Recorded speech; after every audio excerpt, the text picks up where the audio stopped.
Olá pessoal, estamos começando mais um episódio do Consulta Crohn. Eu sou o Dr. Hugo Schunemann aqui do Crohn, Centro de Oncologia, e hoje nosso convidado é o Dr. Ezequiel Matos, urologista da região, excelente profissional, competente, queridão. Muito obrigado, doutor Hugo, convite aí, conversar um pouquinho sobre saúde, né? Saúde masculina é sempre importante, então acho que é uma boa conversa. O Ezequiel é médico urologista. Primeira pergunta, por que urologia? O que te fez seguir esse caminho? Isso foi desde a época de faculdade, né? Época de, vamos dizer assim, de passar por alguns estágios, né? E a urologia foi um estágio que me atraiu muito, por ser uma área da medicina onde a gente tem uma área ambulatorial, que é aquele médico de consultório, né? Aquele paciente que consulta ano a ano, tem um vínculo com o paciente, e uma área bem dinâmica, que tem procedimentos, cirurgias, né? Então, o urologista é um médico clínico e cirúrgico, né? Legal. Foi uma dos motivos da minha escolha foi esse mesmo. Tá. O assunto hoje vai ser uma coisa absolutamente importante, que a gente só se lembra uma época do ano, que é o Novembro Azul, mas que, na verdade, tem que lembrar o ano todo que nós vamos falar de câncer de próstata. Me fala um pouquinho o que é a próstata, para que ela serve, e aí a gente vai desenvolvendo o assunto. Esse é um assunto, né, que claro que novembro acaba entrando em voga, né, saindo do outubro rosa, a gente inicia novembro, para tentar trazer um pouco de conhecimento, né? E para o homem, que é uma área da saúde, né? O homem cuidar um pouco da sua saúde. A próstata, na verdade, é uma glândula. Assim como qualquer outra glândula do corpo, ela produz uma secreção que é uma secreção que envolve o espermatozoide. Então, a função da próstata, sempre que me perguntam, é para fertilidade, para ter filhos. Então, a próstata é fundamental na vida do homem para ele conseguir ter filhos, né? Só que a gente sabe que, sim, ao longo do tempo, né, e com a idade no homem principalmente, e vai sofrendo algumas alterações locais e principalmente crescimento, possibilidade de inflamação e uma doença mais séria como um câncer de próstata, né? Então, mas assim, basicamente a função da próstata é para a fertilidade, né? Ela é importante para que o homem possa ter filho, né? Uma glândula. Tá. Quais os sintomas de que a próstata está doente? Assim, o que é o mais comum? Não necessariamente câncer. Vamos falar um pouquinho das outras possibilidades também, mas o que me leva a pensar que eu posso estar com algum problema de próstata? Isso é importante, né? Porque quando a gente fala problema de próstata, todo mundo fala câncer, né? Algum problema. E câncer não é, de longe, o problema mais frequente que acontece, né? Existem outros problemas. O próprio crescimento da próstata, a inflamação. Então, assim, que geram muito mais sintomas, né? Então, quando a gente começa a pensar em alguma coisa de problema da próstata, a gente está falando, aquele homem começa a ter uma dificuldade para urinar, né? Acaba tendo que, vamos dizer, a gente urina em 2 tempos, urina um pouco, faz um pouco de xixi, acaba tendo que voltar dentro de 20 minutos novamente para urinar. Então, uma dificuldade para urinar, né?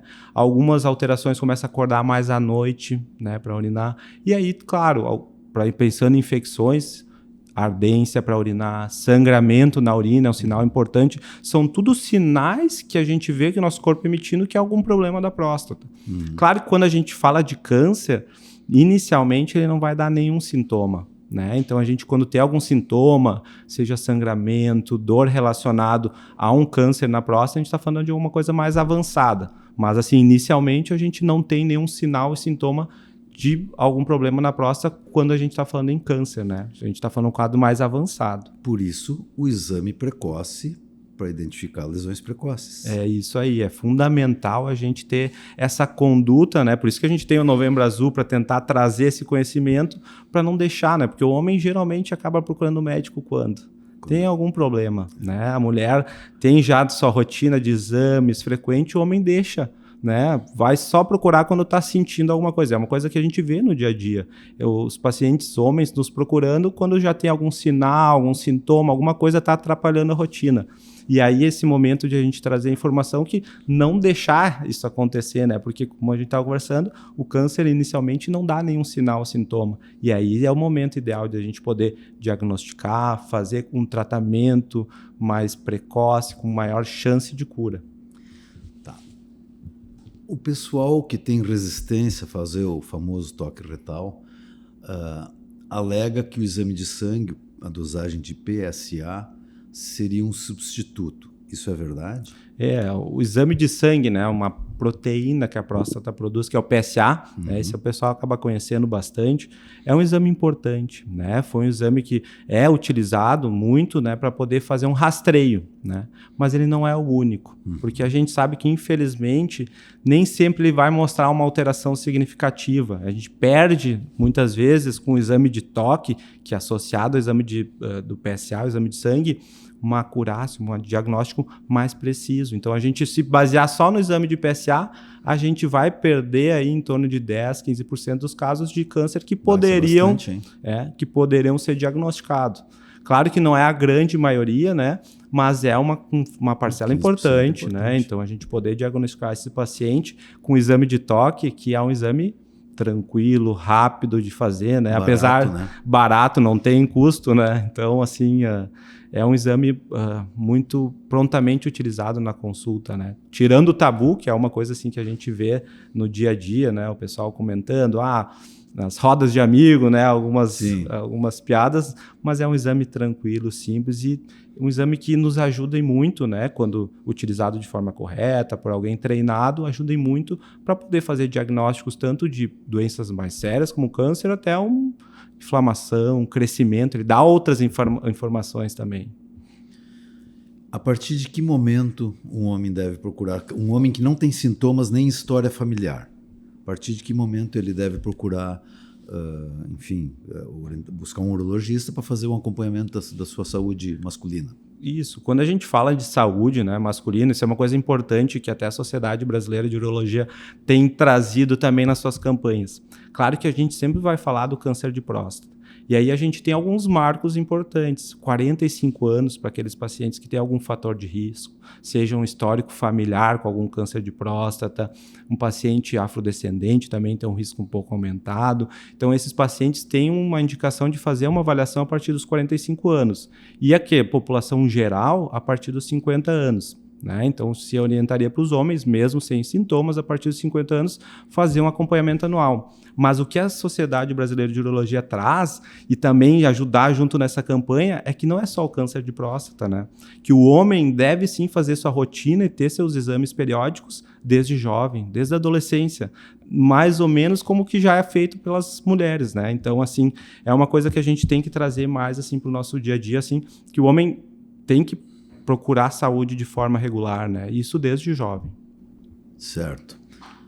E se a gente seguir a ideia dos 50 anos, vai fazer só o toque ou vai fazer o toque e o PSA? A gente deve, né, quando possível, sempre associar as duas coisas, certo, né? Porque assim a gente consegue melhorar nossa avaliação, nosso diagnóstico. Então, associando os dois é o melhor, assim, hoje, né, nas nossas evidências, é o melhor que a gente tem disponível para poder fazer.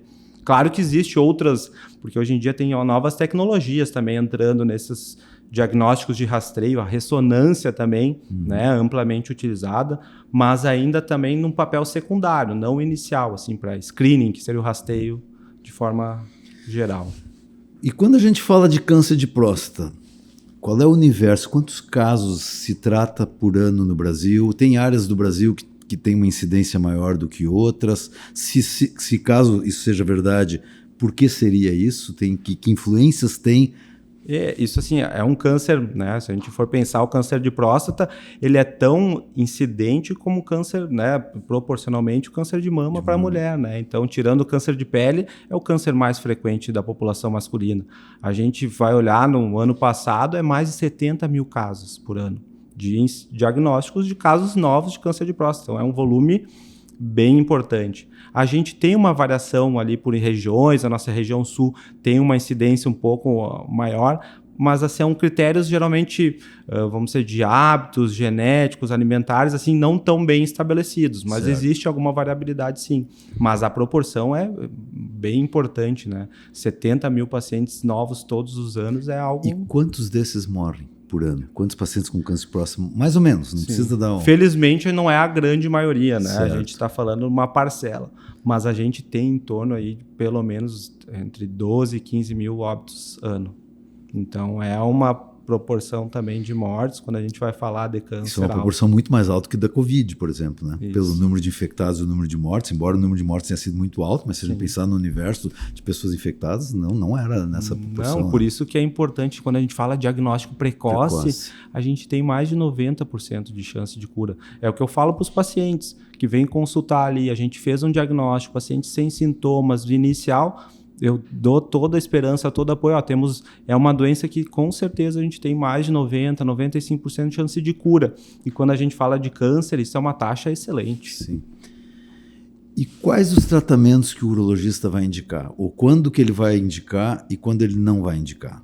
Assim, e aí vamos falar um pouquinho das complicações, dos riscos dos tratamentos, né? Que são os outros tabus que envolvem a doença, né? Com certeza, né? Isso envolve bastante, né? Aí a gente chega já no momento um pouquinho mais, vamos dizer assim, com a medicina do avanço, né? Da medicina com as técnicas, novas modalidades de tratamento, a gente tem várias opções para oferecer. Por isso que o tratamento ele não é único, né? A gente tem uma doença com várias possibilidades de tratamento e o paciente, a gente tem que avaliar o paciente também, né?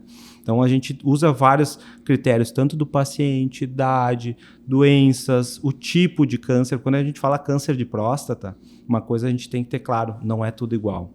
Né? Então a gente, claro que fala que é uma doença, é um câncer, mas a gente tem vários subtipos e cada subtipo subentende uma evolução diferente e a gente pode, nesse momento e com alguns avanços, poder fazer tratamentos diferentes, né? A gente tem hoje um paciente que tem uma doença muito inicial, com bom prognóstico, a gente tem uma vigilância ativa que pode oferecer para esse paciente, né? Pacientes que já têm alguma doença mais avançada, a gente tem opções de cirurgia, radioterapia, né?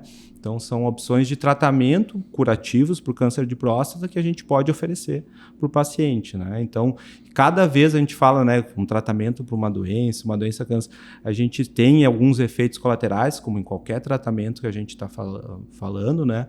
Mas com o avanço das tanto técnicas cirúrgicas, seja como radioterapia, esses taxas de efeitos colaterais são cada vez menores, né? Então isso é um fato bom que também nos traz segurança para quando a gente está com o paciente conversando, propondo um tratamento, a gente saber que a gente tem um tratamento seguro, que pode ter algum efeito colateral, não é uma certeza, e que cada vez está com menores taxas de efeitos colaterais de tratamento. Então isso é importante sempre salientar. Quando tu realiza a cirurgia, a possibilidade de impotência, ela está situada em quantos %? Eu sei que tu vai me dizer, depende se a doença é mais extensa ou menos extensa, mas imaginando numa doença que tu vai ter que fazer um tratamento mais agressivo. Isso. Assim, de maneira geral, assim, sim, claro que cada paciente é importante. Sim, porque uma coisa que eu tenho que deixar claro que o paciente com 50 anos, vamos dizer assim, a disfunção erétil pós-tratamento é muito menor que o paciente com 70 anos, depois de uma cirurgia. Né? Porque ele já tem previamente uma dificuldade ali na parte da ereção. Mas se a gente for fazer de maneira geral, a taxa de dificuldade de ereção, né, um transtorno da ereção depois de um tratamento cirúrgico, baseia-se em torno de 20% a 50%. Né? Algo bem variável, porque essa questão do paciente também. Mas com, vamos dizer assim, cada vez taxas menores. E hoje em dia, com tratamentos menos invasivos, e a cirurgia robótica nesse contexto é muito importante, porque consegue deixar uma taxa cada vez menor desse efeito colateral. Como é que o robô consegue operar melhor que o cirurgião? Vamos dizer assim, não operar melhor, mas fazer com que certas lesões que vão ser necessárias sejam menores. Então, assim, primeiro, isso é importante. O robô não é o cirurgião que está ali com o robô. O robô vamos dizer assim, é um instrumento, né, através do qual a gente consegue fazer uma cirurgia, vamos dizer, mais precisa. Porque como qualquer tecnologia, ele consegue ter uma delicadeza, né, e uma visualização 3D aumentada que a gente, numa cirurgia tradicional, não conseguia antes. Então, essa destreza, delicadeza maior que o robô traz, essa máquina, né, esse aparelho, e a visualização ali em 3 dimensões de forma aumentada, nos traz uma identificação de algumas estruturas mais precisas, e a gente consegue uma cirurgia mais precisa. Então, a gente diminui um pouco a taxa dessa complicação.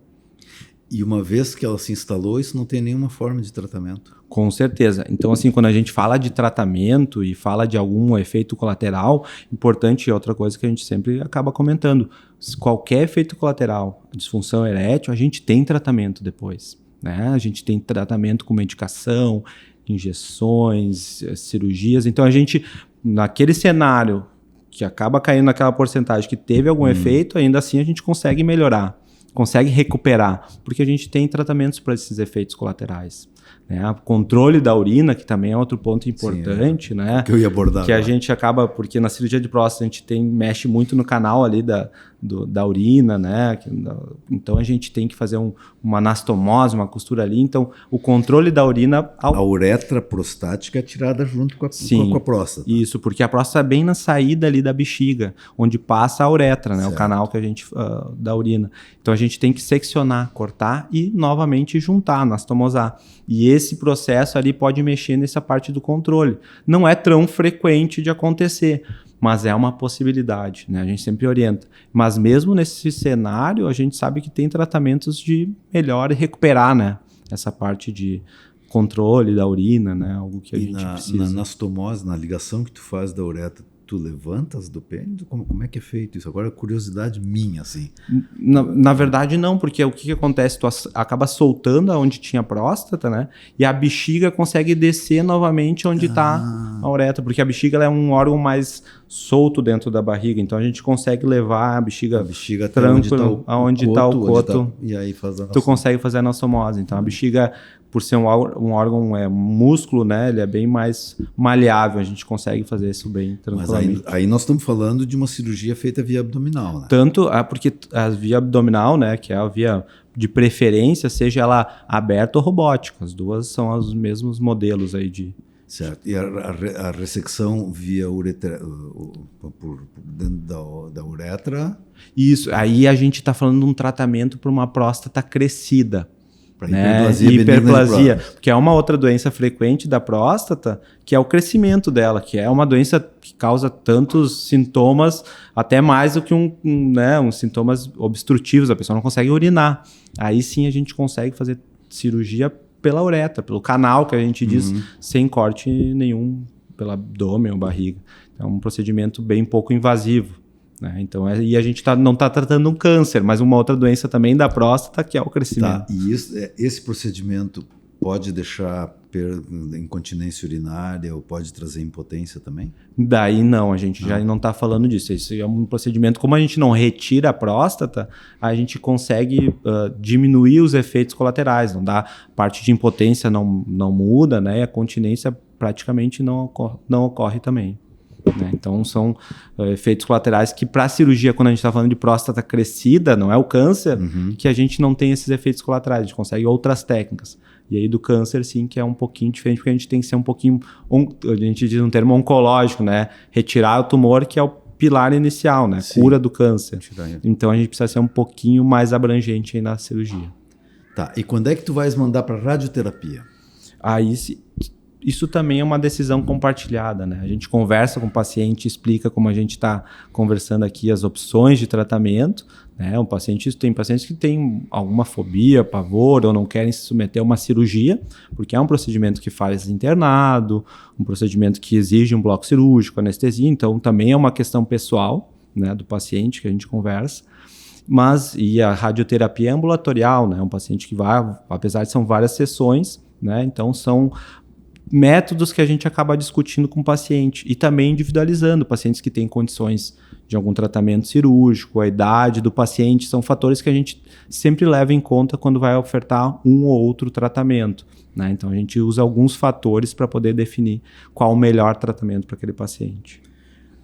Quando tu realiza uma prostatectomia, retirada da próstata, qual é o tempo normal de internação? 2, 3 dias? 2, 3 dias. E fica com sonda por quanto tempo? A gente está falando em sonda em torno de 10 dias. Isso da maneira tradicional. Quer dizer, isso é menos tempo que ele vai levar para fazer a radioterapia.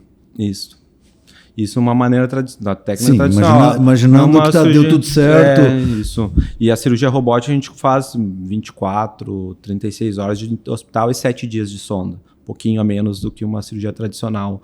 Então a gente está falando de um período aí, no máximo 10, 12 dias, estariam recuperados, assim, voltando a uma atividade, não diria normal, mas uma rotina diária, só evitando esforços físicos, que seria para poder 30 dias voltar a uma vida normal.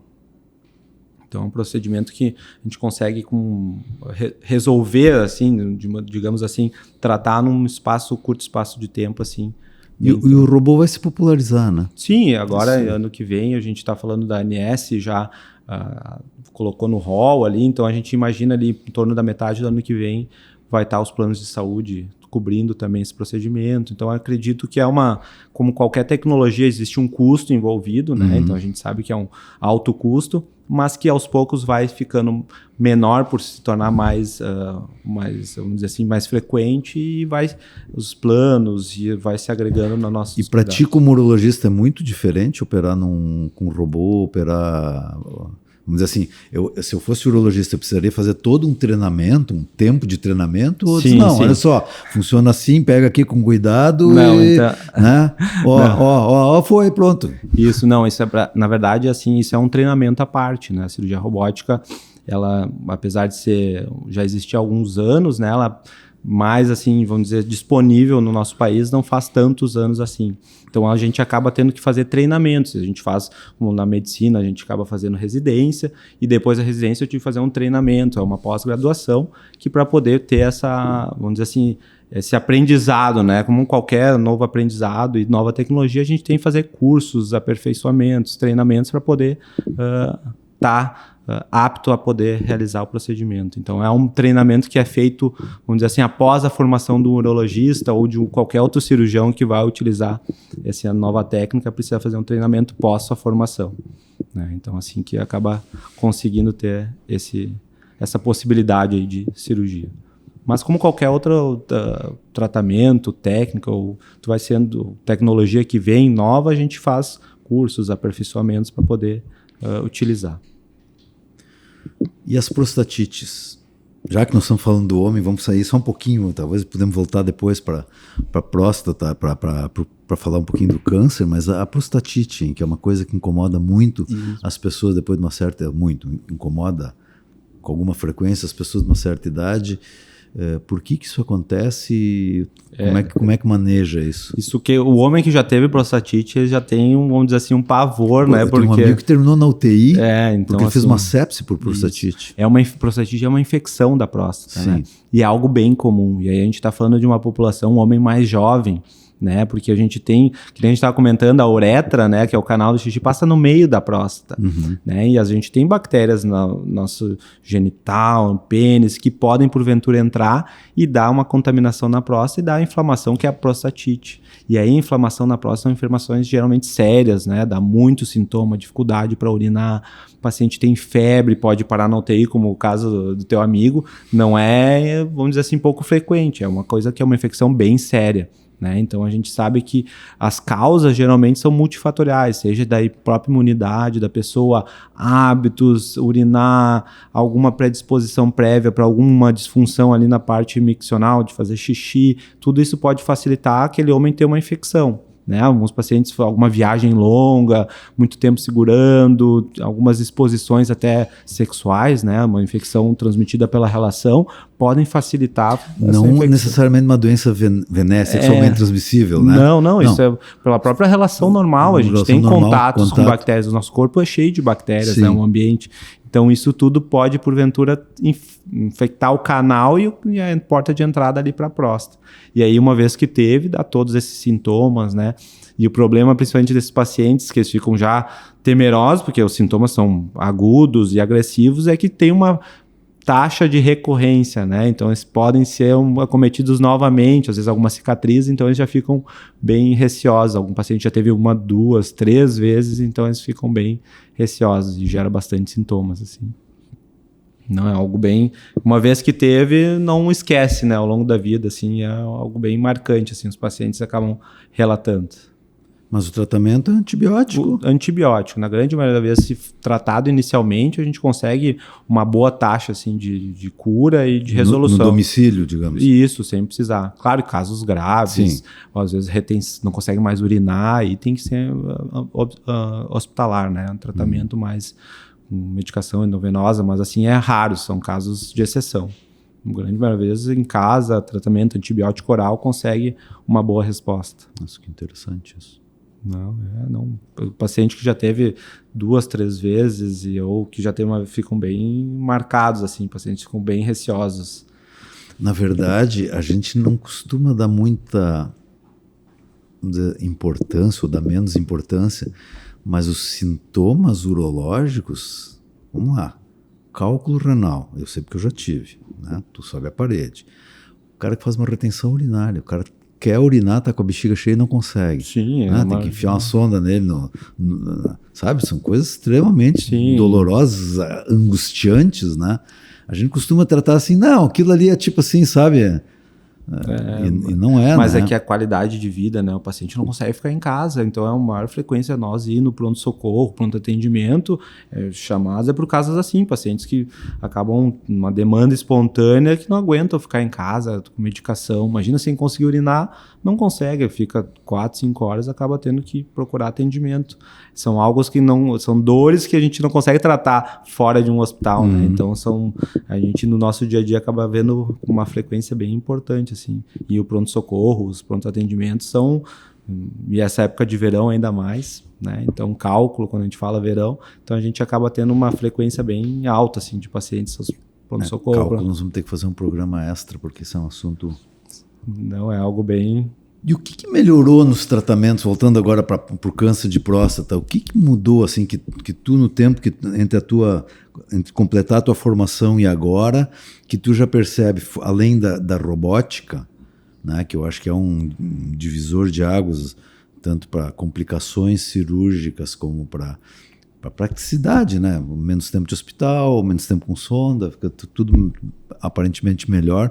O que tu acha que mudou no tratamento do câncer de próstata? E, assim, claro, a gente tem já uma experiência, né, um trabalho já na urologia por alguns anos e a gente consegue ver, mesmo não sendo um grande período, a gente consegue ver algumas mudanças, né, desde a minha formação ao que eu trabalho hoje em dia, que não existia na época, né, algumas mudanças que vieram e são, que hoje facilmente a gente consegue identificar, principalmente a ressonância da próstata, né, um exame que hoje a gente usa corriqueiramente, consultório, a gente faz muito, né, solicitação desse exame para avaliar, aí poder nos dar um diagnóstico mais preciso, se é alguma coisa mais grave da próstata ou não, uma inflamação, um crescimento. A ressonância da próstata nesses últimos 5, 10 anos veio algo que mudou drasticamente o nosso tratamento e acompanhamento dos pacientes, seja para avaliação de câncer de próstata, outras doenças, que é uma coisa que quando a gente fala de 5 a 10 anos atrás não era tão amplamente disponível e não existia, né?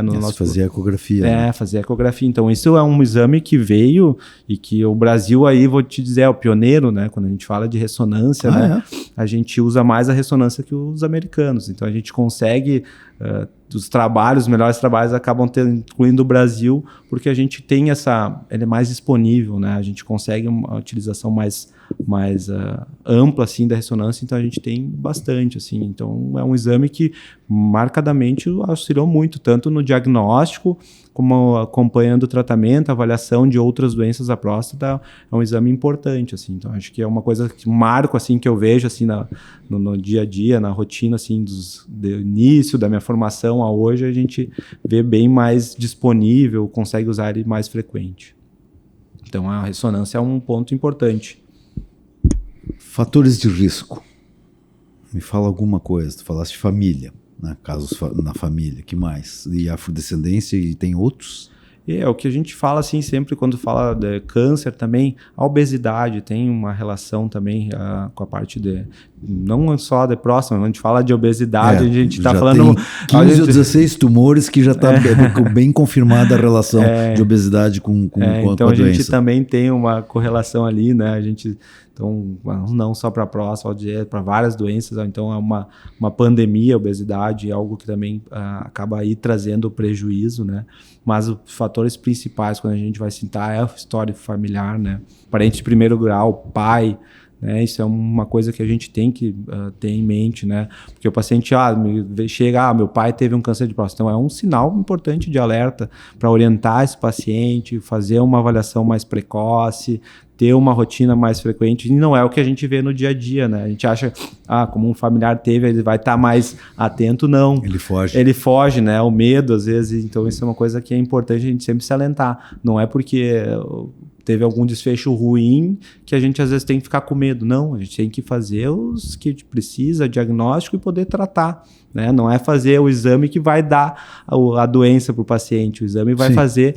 Só vai mostrar a doença que já existe, né? Isso é uma coisa importante. Às vezes a gente acha... Da mesma forma como o exame não evita a doença, né? É bem isso, ele não evita. Ele vai só nos mostrar a doença no melhor momento, que é inicial, quando a gente consegue curar, né? O paciente sempre chega, não quero fazer exame para não mexer, vou causar algo. Não, a gente só vai descobrir alguma coisa que já existe, né? Então isso é importante a gente sempre salientar. E no caso do segmento, ok, 50 anos, fiz meus exames, quando é que eu volto? Anual? Anual, isso. Ou como é que é? Assim, de maneira geral, pela sociedade brasileira, né, o que a gente tem de orientação de forma anual, é importante a gente fazer esse acompanhamento, né? Então, por isso o Novembro Azul é um marco aí para nós ter sempre lembrança, já passou um ano, tem que fazer seus exames periódicos, e a saúde, né, da parte da próstata é importante, então de forma anual é o ideal para aquele paciente, de maneira geral. E para aquele paciente que começa aos 45 também, que tem risco, fator de risco, da mesma forma a anual. gente pode, né, claro, a partir dos 45 anos, a gente pode estratificar um pouquinho mais preciso conforme algumas avaliações de PSA, exame, dar para ele uns 2 a 3 anos de intervalo, né? Então, aquele paciente, mesmo com um risco que a gente consegue estratificar ali para muito baixo risco qualquer doença, a gente consegue dar um intervalo um pouco maior. Se eu te trago um PSA alterado, quais são as possibilidades de diagnóstico? É câncer de próstata? Claro que é o que o mais gera medo, né? O câncer de próstata, mas não é o mais frequente, graças a Deus. A gente está falando assim, a gente no dia a dia vendo vários exames alterados, né? Mas não é o mais frequente. A gente está falando de 2 frequências que são muito maiores, que é a infecção, né? A inflamação da próstata então, muito mais frequente. Que a gente prostatite, às vezes uma prostatite pode ser mais leve, crônica, então a gente sabe isso. E o crescimento da próstata, né? Tem pacientes com a próstata muito aumentada.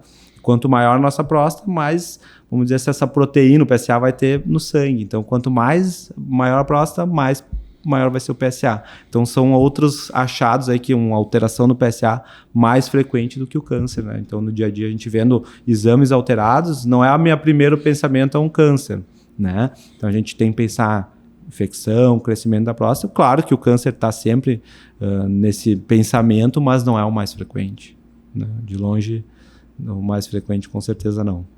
E se eu retirei a próstata, pode ter PSA alterado? Aí é importante. Aí o papel do PSA, né?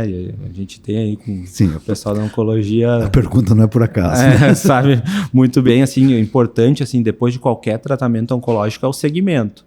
E aí na próstata a gente tem um exame que é o PSA, que nos auxilia muito nesse segmento. Então a gente faz rotineiramente seria o exame de PSA para avaliar se essa doença realmente curou. E se porventura ele pode sim alterar, né?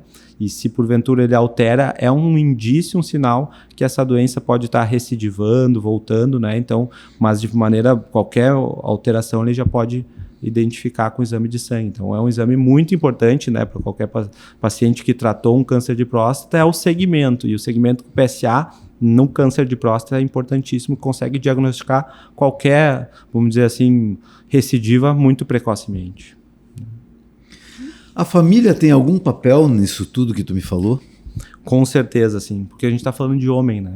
Então, assim, não é raro o paciente que vai, principalmente na consulta, a mulher está envolvida, porque ela que às vezes marca a consulta. Na grande maioria das vezes, é a própria família que...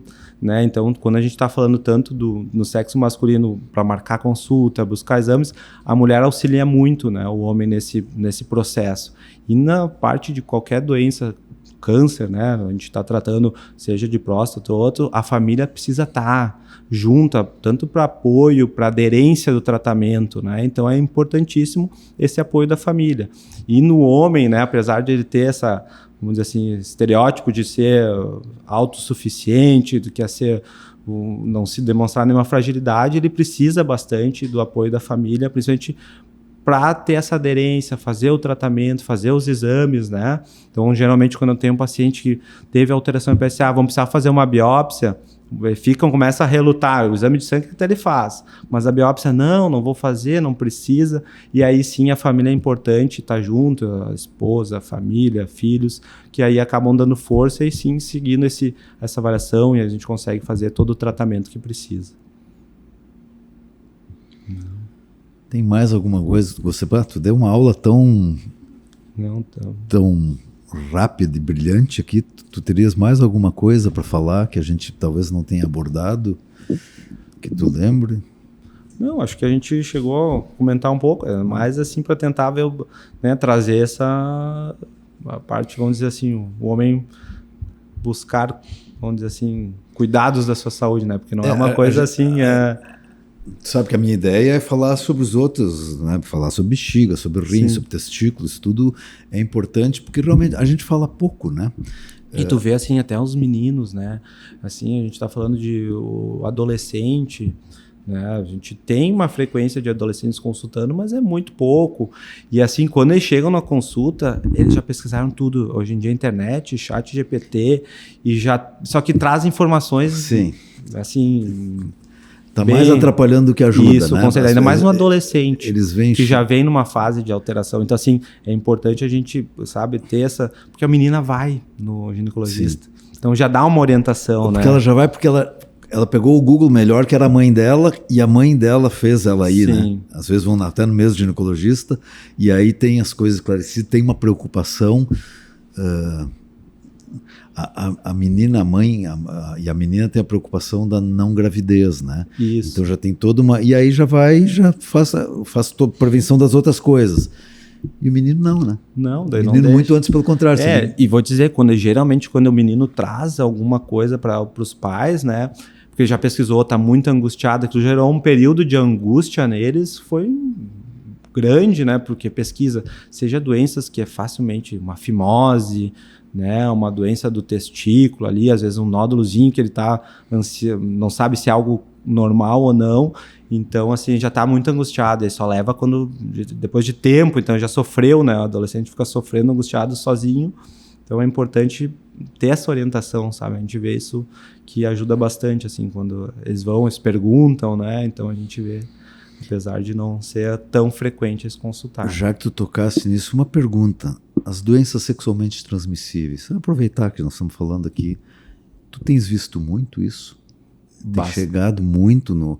Porque a gente tem uma impressão, eu agora olhando de fora, já distante, não é a minha área, de que a gente está vivendo com uma juventude mais liberada, né? Mais descolada, portanto com uma frequência de contatos sexuais maiores, e até que ponto existe cuidado para evitar contaminação com doenças tratáveis e outras talvez até mais complicadas. O que eu vou dizer? A gente acaba trabalhando bastante, né, com isso. Então, assim, é bem frequente. A gente vê muito frequente infecção sexualmente transmissível no dia a dia, no consultório.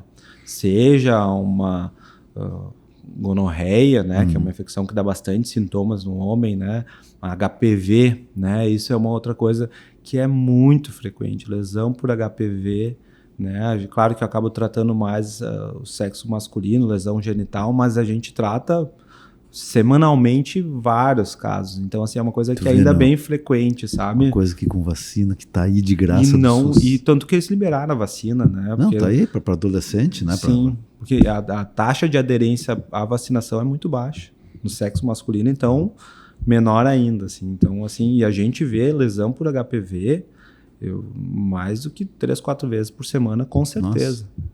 Nossa. Esses dias eu vi um colega falando assim, porque como não é uma área que eu faço, falando sobre a reincidência da sífilis, que é uma doença que, graças a Deus, ainda é tratada com penicilina, né? Sim. Com bezetacil, mas que era uma coisa que já era para estar extinto, né? Assim, estamos longe de extinguir. E que voltou assim, de uma forma... É bem frequente. A sífilis a gente consegue também...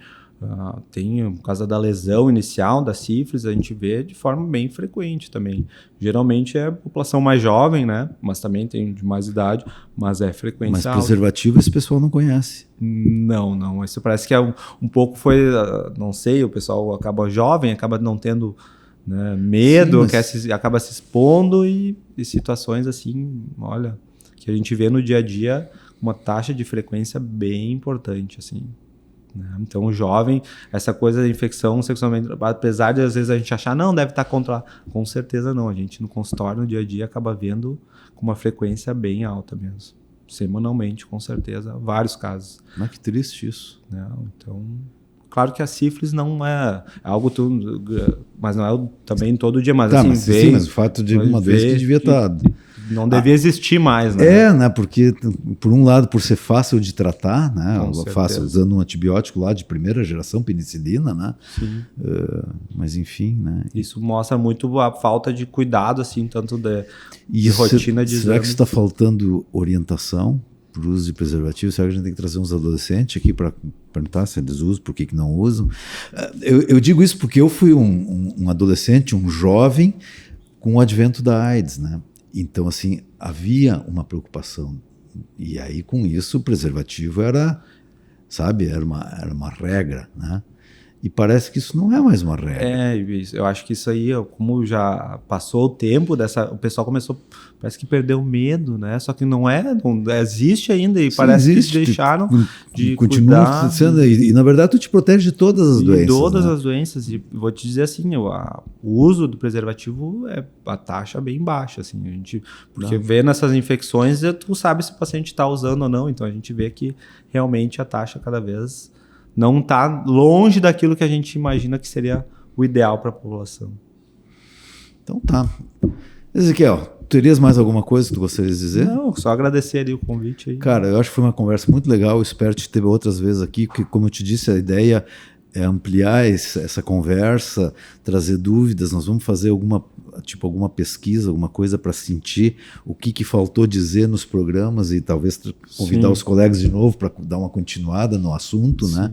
Porque são assuntos que eu acho que a gente tem que conversar, a gente tem que esclarecer, desmistificar, né? Tu foste muito preciso, assim, foi muito bom. E então, se tiver quiser falar mais alguma coisa... Não, acho que é isso aí. E que nem, como tu estava comentando agora, cada vez vai surgindo algum questionamento. Ou daqui a pouco tem novas técnicas, né? E eu vou dizer assim... Daqui a pouco vocês vão comprar um robô ali pro hospital. E aí daqui a pouco, sabe o que acontece? Cada vez tu trazendo várias vezes informação, trazendo... né, tu acaba tendo que a recorrência, que tu estava comentando, vai fazendo novos programas, conversando, isso vai gerando... abrangendo mais, né, pessoas e trazendo melhoria, né, cuidado. Então acho que é importante isso, assim. Então tá, quero te agradecer. Muito obrigado. Pessoal, se vocês gostaram, por favor, curtam e comentem, estamos à disposição.